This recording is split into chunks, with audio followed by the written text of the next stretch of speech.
Welcome back to the show. We return to our top story, the U.S. fiscal cliff and the economic impact. Joining me now is Daniel Hanson, a researcher in the International Economics and Monetary Policy at the American Enterprise Institute. Thank you very much. Welcome back to the show.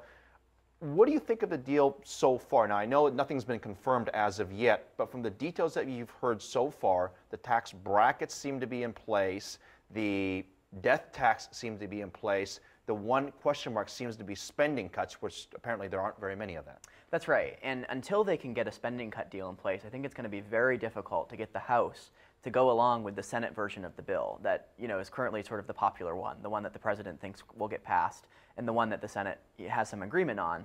And the House is really looking for more in the way of spending cuts and concessions on spending.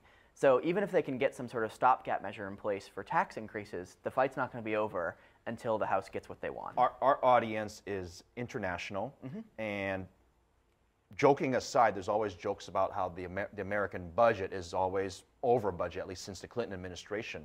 As of this year, we will spend $1 trillion more than we took in. Help us understand, help the international viewer understand, what would it take to actually balance the budget? Because this is really not in that direction still. Well, the American budget doesn't necessarily have to be, an exact match between revenue and spending in order to be quote-unquote balanced. If they want to start cutting their debt, stabilizing their debt to GDP ratio and bringing it down in size, then what they really have to do is make their spending smaller than their economic growth. So if they're going to grow at 2%, they need to spend much less than they're spending now, maybe by something like $800 billion. But they don't have to bring that all the way down to zero in order to make that deficit go away. The American Enterprise Institute that you represent does a lot of research on taxes and spending, especially on the economic side. What's not in the deal that you would like to see in the deal? Well, really a serious discussion about entitlement reform.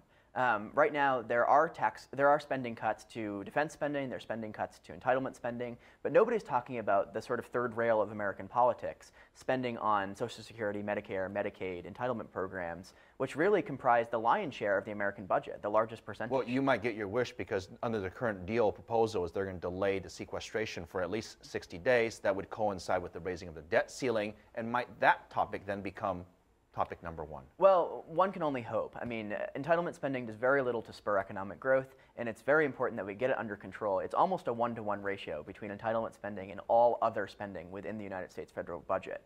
And so until they can tame entitlement spending, they're not going to be able to tame the deficit. All right. We've got a graphic we want to show our viewers here, and I'll show you as well, and that's the impact of making an 11th-hour deal on the deal making. And it shows the debt ceiling and consumer confidence, that the last time that we had this very close negotiation, consumer confidence fell. And there's a lot of talk this time around that it's already hurting the economy in terms of not just consumer confidence, but business confidence, people confidence, confidence overall in what government can or can't do. Do you think that's a fair comparison? Absolutely. We've seen consumer confidence take a beating over the last month. We've seen businesses just hoarding cash because they're not sure what the future is going to look like. And if that money isn't being pumped into the economy to be used in new investment and new spending, we're going to see a serious contraction in economic growth that will probably push the U.S. into a recession. The last time around, the U.S. succeeded in getting its debt rating cut by Standard & Poor.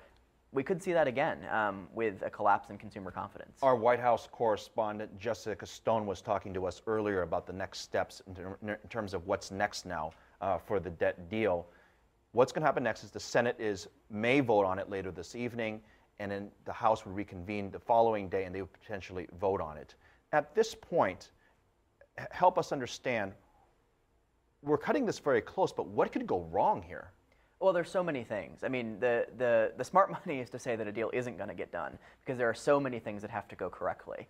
There are Democrats who don't like the fact that the revenue increases aren't as big as they want. There are Republicans who don't like the fact that the spending cuts haven't materialized yet. And, it's a very thin margin of votes for them to be able to get a deal done. But the bottom line is they just need 51% to say yes. Right? That's right. Okay.